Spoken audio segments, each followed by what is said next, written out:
ढलती है, लेकिन इसका मंबा, इसका मस्दर हमारा दिल और दिमाग है। जैसी फ़िक्र है, जैसा ख्याल है, उसी के हिसाब से फिर हमारी गुफ्तगू उसी क़ालिब में ढलती है। आइए जानते हैं मजाज साहब से। जी मजाज साहब। अल्हम्दुलिल्लाहि रब्बिल आलमीन वस्सलातु वस्सलामु अला रसूलिल करीम व अला आलिहि व सहबिहि अजमईन, अम्मा बाद।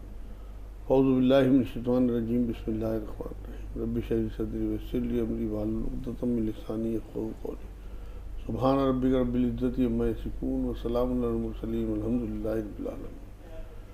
अखलाकी पस्ती के असबाब, इसकी शुरुआत कुरान की आयत से करते हैं कि नबी अकरम सल्लल्लाहु अलैहि वसल्लम को अल्लाह ने कैसे अखलाक दे के भेजे थे। सूरह कलम है, उसकी 4 नंबर आयत में अल्लाह रब्बुल इज़्ज़त ने बात फरमाई है, व इन्नका लअला खुलुक़िन अज़ीम, बेशक आप बेहतरीन उम्दा अखलाक पर हैं। नबी अकरम सल्लल्लाहु अलैहि वसल्लम को मबूस किया गया हमारे लिए कि हमारे लिए कहा गया सूरह अंबिया में कि तुम्हारे लिए बेहतरीन नमूना है।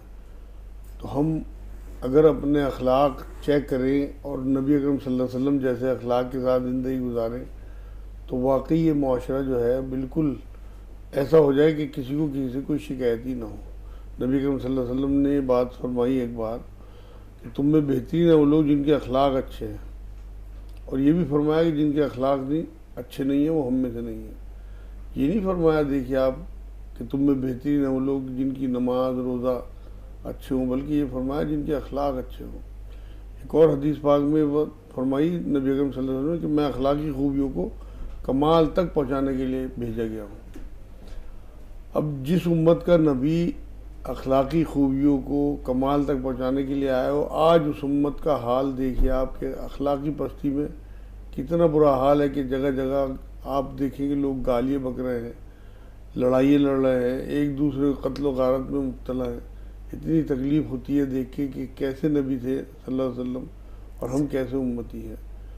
आज जो मेन वजह है ना, इसकी असबाब जो आपने मालूम किए हैं, वो मेन वजह है तालीम की कमी और वसाइल की कमी। बेशक आज हमें इस्लाम सुनाया जा रहा है, दिखाया नहीं जा रहा। तहरीरें बहुत हैं, तकरीरें बहुत हैं, मगर अमल गायब है। आज हमें गलियों में हज़रत बकर सिद्दीक़ या हज़रत उमर जैसे लोग नज़र नहीं आते हैं। वो चलते फिरते जो अखलाक के बस ये समझिए मिंबर थे। आज लोग घरों में अखलाकियात को प्रैक्टिस नहीं करते। इसके मेरे हिसाब से 4 मुजरिम हैं अखलाकी पस्ती के इस वक्त। सबसे पहले माँ बाप, वो जवानी में बच्चों को कहते रहते हैं झूठ मत बोलो, ग़ीबत मत करो, मगर ख़ुद ये सब कुछ कर रहे होते हैं। तो बच्चे जो हैं ऑब्जर्वर होते हैं, वो अपने माँ बाप को देखते हैं कि इनके कहने और करने में फ़र्क है। जबकि कुरान में अल्लाह रब्बुल इज़्ज़त ने सूरह सफ़ की आयत है कि वो कहते क्यों हो जो करते नहीं। दूसरे नंबर पे असातिज़ा जो अपना हक़ अदा नहीं कर रहे। दरसगाहों में आज जो एडमिशन का मकसद है वो बदल गया बिल्कुल। पहले जो था वो करैक्टर बिल्डिंग था और अब कंपटीशन, जो कमर्शियल हो गया। जॉब के लिए लोग एडमिशन लेते हैं, चाहे कोई सा भी इदारा हो। मैं दीनी या असली इदारों के अलग अलग नहीं कर रहा, बल्कि सारे इदारे अल्लाह ही के हैं। तो वहाँ पे जो मकसद है, पहले इल्म के साथ साथ तालीम और तरबियत पे जोर दिया जाता था, दोनों चीज़ों पे।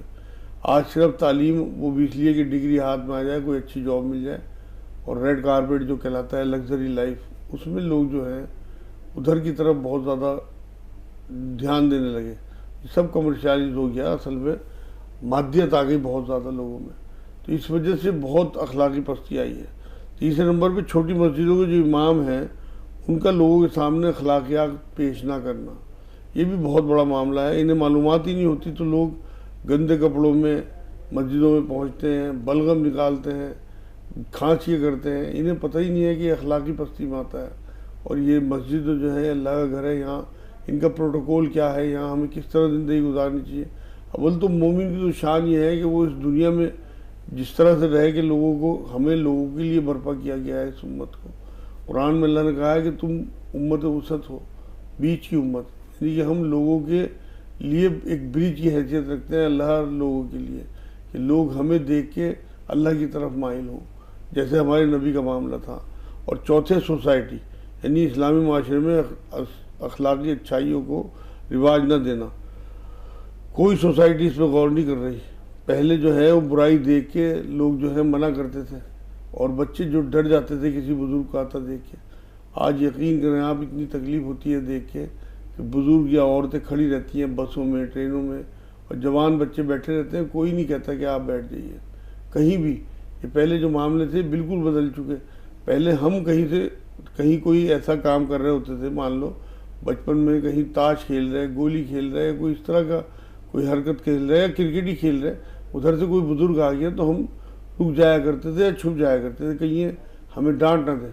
अब तो किसी भी कोई असर ही नहीं होता। तो ये चारों चीज़ें जो हैं मेरे हिसाब से अखलाकी पस्ती के असबाब हैं कि जो आज माशरे में बहुत बुरा हाल है कि लोग गाली गलौज, लड़ाई झगड़ा, और अपने सोच ही नहीं रहे कि हम क्या कर रहे हैं, किस तरफ जा रहे हैं। बिल्कुल मजाज साहब, बिल्कुल आपने बहुत ही उम्दगी से चारों असबाब, जो चारों अवामिल है, 4 फैक्टर्स हैं, वालिदैन के तरबियत पर बहुत बहुत गुफ्तगू होती है। असातिज़ा के रोल से बात शुरू करते हैं और फिर इंशाअल्लाह दर्जा बदर्जा हम आगे बढ़ेंगे। एक मशहूर वाक़या है, मशहूर वाक़या इसलिए कि वो एक मोटिवेशनल स्पीकर हैं, बहुत अच्छे, बहुत इंस्पायरिंग हैं। उनकी तकरीर से ना जाने कितने लोगों ने रोशनी हासिल की है। वो ये वाक़या बयान करते हैं कि एक मरतबा, बिल्कुल सच्ची बात है, कि एक स्कूल के प्रिंसिपल जी दरवाजे के बाहर बैठ गए, जी शू पॉलिश और शू शाइनर लेकर के। जितने बच्चे अंदर आ रहे हैं, स्कूल के अंदर दाखिल हो रहे हैं और उनके जूते गंदे हैं, वो उनको अपने हाथों से साफ कर रहे हैं। असातिज़ा बाहर आ गए कि सर ये आप क्या कर रहे हैं? तो उन्होंने कहा बस 2 दिन दे दीजिए मुझे, सिर्फ 2 दिन दे दीजिए, उसके बाद इस स्कूल के किसी बच्चे का जूता गंदा नहीं होगा। आप ये देखिए, अमल से उन्होंने साबित किया।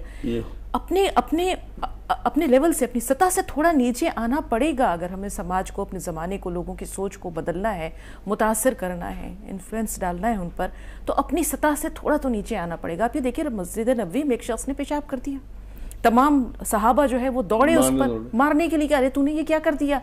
रसूल पाक ने कहा कि अरे रुको रुको, उसे चोट ना पहुंचाना, उसे ऐसी तकलीफ ना देना कि उसे जो है नुकसान पहुंचे। फिर उसके बाद आपने खुद कुएं से डोल निकाला, पानी डाला और उसको साफ़ करवाया या साफ़ किया, और फिर कहा कि ऐ शख्स, उसने कहा रसूल पाक सल्लल्लाहु अलैहि वसल्लम को कि या अल्लाह, हज़रत मोहम्मद का भला कर और मेरा भला कर। तो कहा कि अल्लाह की रहमत को तुमने इतना समेट क्यों दिया, उसे लोगों तक क्यों नहीं फैलाया? तो कहा कि मुझे प्यार भी तो सिर्फ आपने ही दिया था ना। तो आप ये देखिए कि हमारे यहाँ क्या है, हम अपनी सतह से नीचे नहीं आना चाहते। समाज में अगर रोशनी फैलाना है, कहीं अंधेरा है तो दिया तो जलाना होगा ना, अंधेरों को कोसने से कभी कुछ नहीं मिलता है। बिल्कुल ठीक कहा आपने। असल में सतह तो आदमी अपने माइंड में खुद बनाता है, इंसान तो सब बराबर हैं। नबी अकरम सल्लल्लाहु अलैहि वसल्लम की सुन्नत तो ये है कि अपनी बीवियों को हाथ बटाते थे घर में, और अपने साथियों के साथ। आप कितनी अजीम मस्जिद है, देखिए आप, मस्जिदुल हराम के बाद मस्जिद नबवी, उसमें नबी अकरम सल्लल्लाहु अलैहि वसल्लम ने मजदूरी की है, अपने हाथों से मिट्टी ढोई है, अपने हाथों से पत्थर ढोए हैं। तो वो तो कभी अपनी सतह उन्होंने इस तरह से नहीं बनाई कि हम अपनी सतह बना लें। असल में मैं भी अक्सर ये देखता हूँ कि किसी बच्ची का, घर में काम करने वाली का कोई काम करने को दिल नहीं होता, मान लो वॉशरूम धोना है, तो मैं उससे कहता हूँ बेटा मैं धो लूँगा अपना आप, तो वो किसी कीमत पे मुझे करने नहीं देती। ये जो आपने वाक़या सुनाया है, तो उन प्रिंसिपल साहब ने बिल्कुल, असल में हमारे यहाँ जो आज दौर है, इसमें हमें बचपन से ये सिखा दिया गया कि आप 5 वक्त की नमाज़ें पढ़ लें, आप बिल्कुल ठीक ठाक मुसलमान हैं। नहीं, अखलाकी पस्तियों में जो चीज़ें आती हैं, सिर्फ इबादत को दीन समझ लिया गया, इन चीज़ों को निकाल दिया गया। वक्त की पाबंदी है, खुश अखलाकी है, डिसिप्लिन के साथ ज़िंदगी गुजारना, साफ़ सुथरे रहना, संजीदा गुफ्तगू करना, ये जो पहले लोगों का मामला था, ये हमें प्रैक्टिस ही नहीं कराया जा रहा। बस हमें बता दिया गया कि 5 वक्त की नमाज़ें रख लो और रमज़ान के रोज़े रख लो, 5 वक्त की नमाज़ें पढ़ लो। ये जबकि नबी अकरम सल्लल्लाहु अलैहि वसल्लम ने बात फरमाई है कि बुराई होती देखो तो उसे हाथ से रोको, हाथ से ना रोक सको तो ज़बान से रोको, ज़बान से ना रोको तो कम से कम दिल से बुरा जानो। ये इतनी आसान हदीस नहीं है। जो लोग हाथ से रोक सकते होंगे, जैसे हुकूमत के लोग हैं, या आप अगर अपने घर के सरबराह हैं तो कोई हराम काम होता हुआ देख रहे हैं अपने घर में, तो आपको हाथ से रोकना है। अगर आप नहीं रोक रहे तो आप पकड़े जाएंगे अल्लाह के यहाँ। अगर आप सिर्फ ज़बान चला रहे, हाथ नहीं चला रहे वहाँ पे, तो आपको लाजमी पकड़ होगी। इसी तरह जहाँ आपकी ज़बान चल रही है और आपको, मान लो आपको जहाँ पे आपको हाथ चलाना था वहाँ आप ज़बान चला रहे तो पकड़े गए। इसी तरह जहाँ आपको ज़बान चलानी है वहाँ आप दिल से बुरा जान रहे हैं तो वहाँ भी आपकी पकड़ होगी। अगर आप अपने बड़े हैं, अपने माँ बाप हैं या ताया चचा हैं, बड़े बुजुर्ग हैं, और वो कोई बुरा काम कर रहे हैं, तो आप उन्हें अगर ज़बान से मना नहीं कर रहे तो आपकी पकड़ होगी अल्लाह के यहाँ। बिल्कुल, हज़रत जिब्राइल अलैहिस्सलाम को अल्लाह ने हुक्म दिया कि जाओ फला बस्ती पर अज़ाब लेके जाओ। जी हज़रत जिब्राइल अलैहिस्सलाम ने कहा या अल्लाह, वहाँ वहाँ तो तो तेरा एक तेरा आपका एक नेक बंदा है, दिन रात इबादत में मसरूफ़ रहता है। तो कहा कि पहले उसे पलटो और पहले उसी शख्स को अज़ाब दो। जी पूछा क्यों? कहा कि वो नेकी पर था, उसे जानता था, उसके पास इल्म भी था, अक्ल भी थी, लेकिन उसने लोगों को बुराई से नहीं रोका, उसने लोगों को गुनाहों से का इर्तिकाब करने से नहीं रोका, तो पहले उसी को सज़ा दो। तो अब हम आते हैं मसाजिद की तरफ। मसाजिद हम ये देखते हैं कि ये एक तरह का दरसगाह है, एक इंस्टीट्यूशन है। रसूल पाक के ज़माने में असहाब सुफ़ा एक अलग चीज़ थी, लेकिन मस्जिद नबवी जो थी वो ऐसी थी जहाँ लोग रसूल पाक सल्लल्लाहु अलैहि वसल्लम के गिर्द बैठते थे, अखलाक सीखते थे, माशरत के उसूल सीखते थे, तहज़ीब व अक़दार जानते थे, कुरान पाक की तालीम सीखते थे, हदीस सुनते थे। यानी इंसान की पूरी सीरत और उसकी किरदार की तश्कील और तामीर में मसाजिद का बहुत अहम रोल है। बिल्कुल आज ये रोल नहीं है। जैसे आपने कहा कि सफाई नहीं नज़र आती है, लोग किस साफ़ सुथरे कपड़े पहने हैं नहीं पहने कोई नहीं टोकता है, या अंदर सफाई सुथराई का किस तरह ख्याल रखना चाहिए। जैसे आपने कहा कि लोग थूकते हैं, बलगम खारिज करते हैं। आप ये देखिए कि तमाम मज़ाहिब की जो इबादत गाहें हैं उसमें सबसे पहला जो ख्याल रखा जाता है वो सफाई सुथराई का है।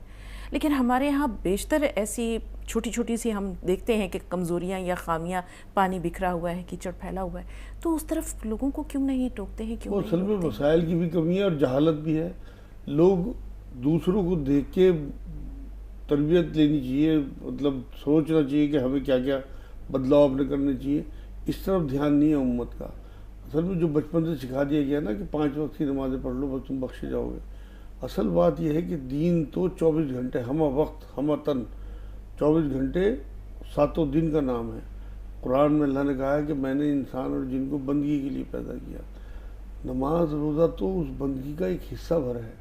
असल तो पूरा का पूरा दीन जो है ना, उसमें आपकी अखलाकियात, आपकी ज़िंदगी गुजारने का तरीक़ा, आपकी सोच, आपके हालात सब गिने जाएंगे। सिर्फ इबादत थोड़ी, बंदगी बंदगी किसे कहते हैं? ग़ुलामी को। ग़ुलामी 24 घंटे की होती है।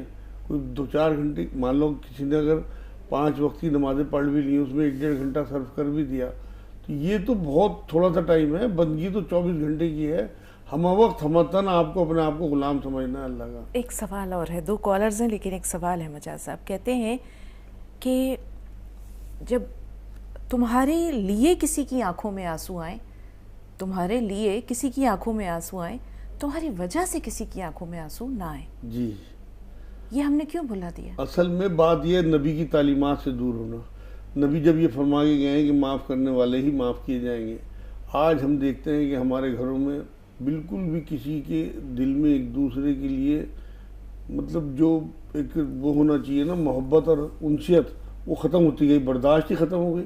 आप ये देखें, माँ बाप और औलाद लड़ रही है। मेरे तो फेस करता हूँ लोग, मेरे पास माशाल्लाह रोज़ 300-400 लोग आते हैं, तो मुझे तो पूरा मुआशरे का अंदाज़ा है। मियाँ बीवी लड़ रहे हैं, माँ बाप और औलाद लड़ रही है, भाई भाई लड़ रहे हैं, और उसकी वजह क्या है? एक दूसरे पे इल्ज़ामात उल्टे सीधे, मतलब गलत घटिया इल्ज़ामात, ताबीज़ गंडों के इल्ज़ामात।